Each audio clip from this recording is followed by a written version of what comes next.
MDH kitchen king కనుక kitchen లో ఉంటే మనం ఏదైనా తయారు చేయొచ్చు. బెంగన్ భర్త, ఆలు గోబీ, భిండి మసాలా, ఇంకా మరెన్నో. వచ్చే 3 ఏళ్లలో ప్రభుత్వం చేపట్టే ప్రతిష్టాత్మక ప్రాజెక్టుల వల్ల విద్యుత్కి భారీ డిమాండ్ ఏర్పడుతుందని సీఎం రేవంత్ రెడ్డి అన్నారు. విద్యుత్ అవసరాలకు అనుగుణంగా ప్రణాళిక సిద్ధం చేసుకోవాలని సూచించారు. విద్యుత్ శాఖపై సమీక్ష నిర్వహించిన సీఎం అధికారులకు పలు సూచనలు చేశారు. పరిశ్రమలతో పాటు గ్లోబల్ క్యాపబిలిటీ సెంటర్లు, డేటా సెంటర్లు, మాస్ ట్రాన్స్పోర్టేషన్ దృష్టిలో ఉంచుకొని పునరుత్పాదక విద్యుత్పై ప్రత్యేకంగా దృష్టి పెట్టాలని సూచించారు. ఫ్యూచర్ సిటీలో పూర్తి భూగర్భ విద్యుత్ లైన్లు ఏర్పాటు చేయాలని ఆదేశించారు. మైనారిటీలకు కాంగ్రెస్ ప్రభుత్వం అండగా ఉంటుంది అన్నారు సీఎం రేవంత్ రెడ్డి. నాంపల్లి హజ్ హౌస్లో హజ్ యాత్రికుల బస్సులను జెండా ఊపి ప్రారంభించారు ముఖ్యమంత్రి. ఈ పవిత్ర యాత్ర వారి జీవితంలో ఆధ్యాత్మిక శాంతిని, సంతోషాన్ని తీసుకురావాలని ఆకాంక్షించారు. రాష్ట్ర ప్రభుత్వం యాత్రికులకు అన్ని సౌకర్యాలు కల్పించినట్లుగా చెప్పారు రేవంత్ రెడ్డి. నకిలీ విత్తనాలపై కఠిన చర్యలు తప్పవంటూ హెచ్చరించారు సీఎం రేవంత్ రెడ్డి. కల్తీ విత్తనాల వ్యాపారులపై పీడీ యాక్ట్ కేసులు పెట్టాలని అధికారులను ఆదేశించారు. సరిహద్దుల్లో విత్తన రవాణాపై నిఘా పెంచాలని. Welcome to Saptagiri NPS university. Admissions open for BE, BCA, MBA and MCA for the academic year 2025-26. Enroll now. రాష్ట్ర వ్యాప్తంగా టాస్క్ ఫోర్స్ దాడులు చేయాలని ఆదేశించారు. రైతులు లూజ్ విత్తనాలు కొనొద్దని, ప్యాక్తోనే కొనుగోలు చేయాలని చెప్పారు. విత్తన ప్యాకెట్తో పాటు బిల్లుని కూడా భద్రంగా ఉంచుకోవాలని సూచించారు. అధికారులు వానాకాలం సాగుకి సిద్ధం కావాలని, ఎరువుల కొరత లేకుండా చూడాలని ఆదేశించారు. బీఆర్ఎస్ నేతలు అనవసర విషయాలపై రాద్ధాంతం చేస్తున్నారని మండిపడ్డారు కాంగ్రెస్ నేత చామల కిరణ్. ఎవరో అత్యుత్సాహంతో మిస్ వరల్డ్ కంటెస్టెంట్ కాళ్లు కడిగి ఉండవచ్చు అన్నారు. తెలంగాణ మహిళల ఆత్మగౌరవం ఏమైందని బీఆర్ఎస్ రాద్ధాంతం చేస్తోంది అన్నారు. ఈ విషయంపై సోనియా గాంధీకి కేటీఆర్ ట్వీట్ చేశారన్నారు. ప్రజల్ని తప్పుదోవ పట్టించాలని కేటీఆర్ రోజు ఒక తప్పుడు ప్రచారం చేస్తున్నారన్నారు. భూభారతి చట్టం ప్రజలకు చుట్టంలా పనిచేస్తుందన్నారు మంత్రి పొంగులేటి. రాష్ట్ర వ్యాప్తంగా 32 మండలాల్లో పైలట్ ప్రాజెక్టుని చేపట్టామన్నారు. ఈ నెల 20న అన్ని గ్రామాల్లో అభ్యర్థనలు స్వీకరిస్తామని అన్నారు. సరిహద్దులతో పాటు భూమిని సర్వే చేసిన తర్వాతే భూభారత్లో నమోదు చేస్తామని అన్నారు. కర్ణాటక తరహాలో లైసెన్స్డ్ సర్వేయర్లు 6,000 మందిని మొదటి విడతలో నియమించబోతున్నామని, ప్రత్యేక శిక్షణ అనంతరం వారి నియామకం చేస్తామని అన్నారు మంత్రి. కాళేశ్వరంలో సరస్వతి పుష్కరాలు కొనసాగుతున్నాయి. పుష్కర స్నానం ఆచరించారు డిప్యూటీ సీఎం భట్టి విక్రమార్క దంపతులు. మంత్రి శ్రీధర్ బాబుతో కలిసి సరస్వతి ఘాట్ వద్ద సరస్వతి మాతకు పూజలు నిర్వహించారు. త్రివేణి సంగమంలో పుణ్యస్నానాలు ఆచరించి మొక్కులు చెల్లించుకున్నారు. జూన్ 21న విశాఖలో ప్రధాని మోదీ పాల్గొనే అంతర్జాతీయ యోగా డే కార్యక్రమం చరిత్రలో నిలిచిపోయేలా చేపట్టాలని అధికారులకు దిశానిర్దేశం చేశారు సీఎం చంద్రబాబు. అంతర్జాతీయ యోగా డే కార్యక్రమం నిర్వహణపై సమీక్ష నిర్వహించారు. ప్రధాని వస్తున్న ఈ కార్యక్రమాన్ని అద్భుతంగా నిర్వహించడంతో పాటు రాష్ట్రంలో యోగాభ్యాసానికి ఇది నాంది పలకాలని సూచించారు. ఈ నెల 21 నుంచి జూన్ 21 వరకు యోగా మంత్ పాటించాలన్నారు. ప్రతి గ్రామము, వార్డులో కార్యక్రమాలు నిర్వహించాలని సూచించారు. విజయవాడలో కూటమి ఆధ్వర్యంలో తిరంగా యాత్ర నిర్వహించారు. సైనికులకు సంఘీభావంగా ఇందిరాగాంధీ స్టేడియం నుంచి బెంజ్ సర్కిల్ వరకు ర్యాలీ కొనసాగింది. ఈ ర్యాలీలో CM Chandrababu, deputy CM Pawan Kalyan, AP BJP అధ్యక్షురాలు పురంధేశ్వరి, మంత్రులు నాదెండ్ల, సత్యకుమార్ సహా పలువురు నేతలు పాల్గొన్నారు. ప్రజలు పెద్ద సంఖ్యలో ఈ యాత్రలో పాల్గొన్నారు.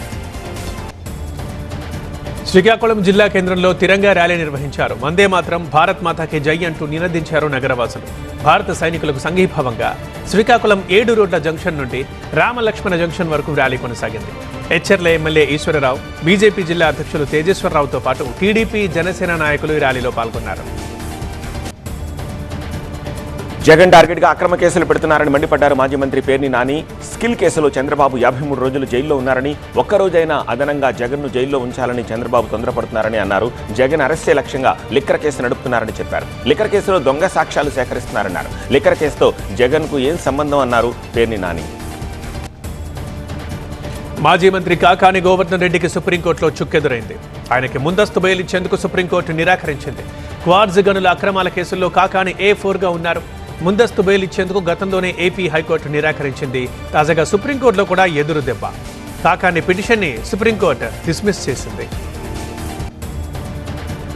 అధికారంలోకి వచ్చిన ఏడాదిలోపే కూటమి ప్రభుత్వం భారీగా అప్పులు చేసిందని ఆరోపించారు మాజీ మంత్రి బొత్స సత్యనారాయణ. ఈ డబ్బంతా ఏం చేశారని ప్రశ్నించారు. వైసీపీ హయాంలో రాష్ట్రం శ్రీలంక అవుతుందని అన్నారు. కానీ ఇప్పుడు ఆర్థికంగా చితికిపోయిన పాకిస్తాన్ లాగా రాష్ట్రం తయారవుతుందన్నారు బొత్స. గన్నవరం మాజీ ఎమ్మెల్యే వల్లభనేని వంశీకి కోర్టు 14 రోజుల రిమాండ్ విధించింది. నకిలీ ఇళ్ల పట్టాలు పంపిణీ చేసిన కేసులో పోలీసులు ఆయన్ని నూజివీడు కోర్టులో ప్రవేశపెట్టారు.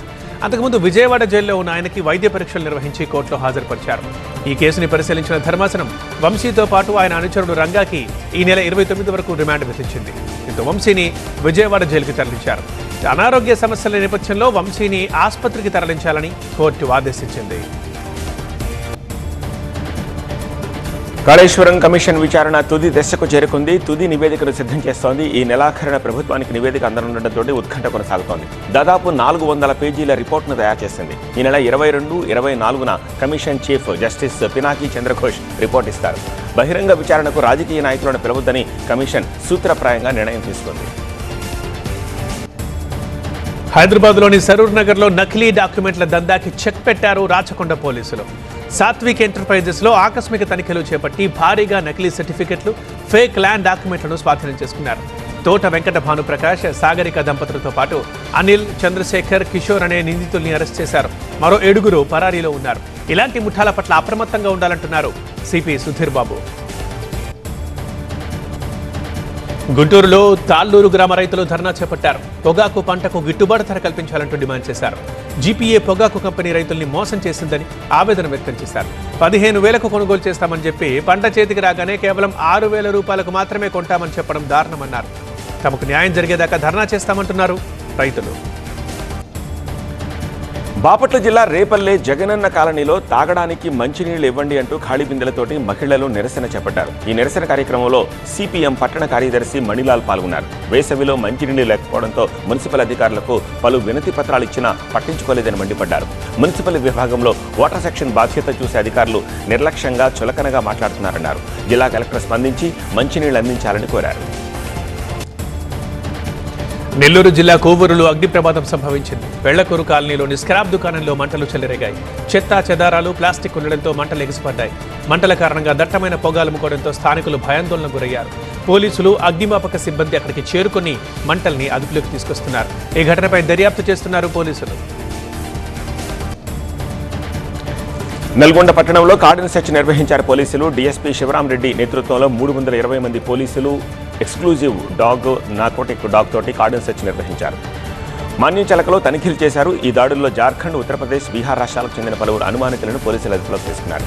ఇందులో 4 రౌడీ షీటర్లను పోలీసులు గుర్తించారు. సరైన పత్రాలు లేని 165 ద్విచక్ర వాహనాలు, 4 ఆటోలను స్వాధీనం చేసుకున్నారు. సంకష్టహార చతుర్థిని పురస్కరించుకొని కూకట్పల్లి బాలాజీ నగర్లోని శ్రీ వరసిద్ధి వినాయక ఆలయంలో ప్రత్యేక పూజలు చేశారు. వినాయక స్వామికి పంచామృత అభిషేకం, అలంకారము చేశారు. స్వామివారికి విశేష అర్చన, హారతులు, మంత్రపుష్పంతో పాటు శ్రీలక్ష్మి గణపతి హోమం నిర్వహించారు. జీటీ వెంకన్న, జయలక్ష్మి దంపతులు భక్తులకు అన్నప్రసాద వితరణ చేశారు. హైదరాబాద్ మాదాపూర్లోని రాయదుర్గం మెట్రో స్టేషన్ వద్ద కారులో ఒక్కసారిగా మంటలు చెలరేగాయి. కారులో ప్రయాణిస్తున్న ప్రయాణికుల అప్రమత్తమై సురక్షితంగా బయటపడ్డారు. మంటల్ని అదుపు చేశారు ట్రాఫిక్ పోలీసులు. కారులో మంటలు చెలరేగడానికి గల కారణాలపై పోలీసులు దర్యాప్తు చేస్తున్నారు. నిర్మల్ జిల్లా భైన్సాలో భారీ వర్షం దంచి కొట్టింది. ఉరుముల మెరుపులతో కూడిన వర్షానికి వరి ధాన్యం తడిసి ముద్దయింది. తడిసిన ధాన్యాన్ని ఎలా అమ్ముకోవాలి అంటూ ఆందోళన చెందుతున్నారు రైతులు. ప్రభుత్వం మద్దతు ధరకు కొనుగోలు చేసి తమను ఆదుకోవాలని రైతులు వేడుకుంటున్నారు. భారీ వర్షం ఊటీని ముంచెత్తింది. రోడ్లపై నీరు నిలిచిపోవడంతో వాహనాల రాకపోకలకు అంతరాయం ఏర్పడింది. వేసవిలో సేద తీరేందుకు వచ్చిన పర్యాటకులు వర్షంతో ఇబ్బంది పడ్డారు. భారీ వర్షాల కారణంగా ఈ నెల 8న తెరిచిన కశ్మీర్లోని బాగ్లిహార్ డ్యాం గేట్లు మళ్లీ మూసేశారు. పహల్గాం దాడికి సమాధానంగా సింధు జల ఒప్పందాన్ని రద్దు చేస్తున్నట్టు ప్రకటించింది భారత్. తమిళనాడు మదురైలోని సుందరేశ్వర స్వామి 7 రోజులు మదురై పట్టణంలో ఊరేగి తిరిగి యథాస్థానానికి చేరుకున్నారు. చిత్తరై పండుగలో భాగంగా స్వామి పురవీధుల్లో విహరించడం ఇక్కడ సంప్రదాయంగా వస్తోంది. బీజేపీ బలమైన వ్యవస్థీకృత శక్తిగా ఉందని కాంగ్రెస్ నేత పి చిదంబరం అన్నారు. విపక్ష ఇండీ కూటమి ఐక్యత విషయంలో అనిశ్చితి ఉందన్నారు. కూటమిని బలోపేతం చేసేందుకు ఇంకా సమయం మించిపోలేదని తెలిపారు చిదంబరం. ఒడిశా, ఛత్తీస్గఢ్ సరిహద్దుల్లోని గంధమర్థంలో చేపట్టిన నక్సల్స్ గాలింపు చర్యల్లో భద్రతా బలగాలు 2 మావోయిస్ట్ డంపుల్ని గుర్తించాయి. వాటి నుంచి భారీగా ఐఈడీలు, పేలుడు పదార్థాలని స్వాధీనం చేసుకున్నారు. షీనాబ్ నదిపై నిర్మిస్తోన్న 2 భారీ జల విద్యుత్ ప్రాజెక్టుల పురోగతిని జమ్మూ కాశ్మీర్ ప్రభుత్వ ప్రధాన కార్యదర్శి పరిశీలించారు. కిస్రావర్ జిల్లాలోని ఈ 2 ప్రాజెక్టులను వేగంగా పూర్తి చేయాలని అధికారులను ఆదేశించారు. తుల్బుల్ నేవిగేషన్ ప్రాజెక్ట్ ని పునః ప్రారంభించాలన్న మాటలు కశ్మీర్లో సీఎం ఒమర్, మాజీ సీఎం మెహబూబా ముఫ్తీల మధ్య మాటల యుద్ధానికి దారితీశాయి. ఇది రెచ్చగొట్టే చర్య అని అంటున్నారు మెహబూబా. సరిహద్దుకు అవతల ఉన్నవారి మెప్పు కోసం మెహబూబా ప్రయత్నిస్తున్నారని అంటున్నారు ఒమర్. సిక్కిం రాష్ట్రం ఏర్పడి 50 ఏళ్లైన సందర్భంగా సిక్కిం ప్రజలు భారీ తిరంగా ర్యాలీ నిర్వహించారు. రాజధాని గ్యాంగ్టక్లో నిర్వహించిన ర్యాలీలో సీఎం ప్రేమ్ సింగ్ తమాంగ్ పాల్గొన్నారు. భారతదేశంలో భాగంగా ఉన్నందుకు సిక్కిం ప్రజలు గర్విస్తున్నారన్నారు. కోల్కతాలో బీజేపీ భారీ తిరంగా ర్యాలీ నిర్వహించింది. కేంద్ర మంత్రి సుకాంతా మజుందార్ సహా బీజేపీ నేతలు లఖత్ చటర్జీ, అగ్నిమిత్ర పాల్ ఇందులో పాల్గొన్నారు. ఈ ర్యాలీలో భారీ త్రివర్ణ పతాకాన్ని ప్రదర్శించారు కార్యకర్తలు.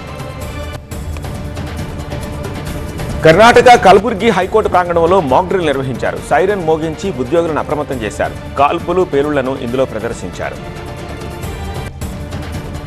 శుభం సినిమా సక్సెస్ మీట్లో జరిగిన ఒక సన్నివేశం అందరి దృష్టిని ఆకర్షించింది. ఈ వేడుకలో పాల్గొన్న సమంత అసిస్టెంట్ ఆర్య భావోద్వేగానికి గురై స్టేజ్ మీద కన్నీళ్లు పెట్టుకున్నారు. దీంతో అక్కడే ఉన్న సమంత ఆర్యన్ను ఓదార్చారు. ఈ వీడియో ఇప్పుడు సోషల్ మీడియాలో వైరల్గా మారింది. రామాయణ్ సినిమాకు సంబంధించి మరో అప్డేట్ వచ్చేసింది. ఈ సినిమాలో కాజల్ అగర్వాల్ కీలక పాత్రలో నటిస్తున్నారు. రావణ బ్రహ్మ భార్య మండోదరి పాత్రలో కనిపించబోతున్నారు కాజల్. రణబీర్, సాయి పల్లవి సీతారాములుగా నటిస్తున్న ఈ సినిమాలో యష్ రావణాసురుడిగా కనిపించబోతున్నారు. సిద్ధార్థ్ మల్హోత్రా హీరోగా తెరకెక్కుతోన్న movie 1 force of the forest అనే ట్యాగ్ లైన్. ప్రస్తుతం చిత్రీకరణ జరుపుకుంటున్న ఈ సినిమా రిలీజ్ డేట్ ను అనౌన్స్ చేశారు మేకర్స్. 2026 మే 15న ఈ సినిమా ప్రేక్షకుల ముందుకు రానుందని వెల్లడించారు. పంచాయత్ ఫేమ్ అర్ణబ్ కుమార్, దీపక్ మిశ్రా దర్శకులు, తమన్ భాటియా హీరోగా నటిస్తున్నారు. MDH కిచెన్ కింగ్ కనుక కిచెన్ లో ఉంటే మనం ఏదైనా తయారు చేయొచ్చు. బెంగన్ భర్తా, ఆలు గోబీ, భిండి మసాలా, ఇంకా మరెన్నో.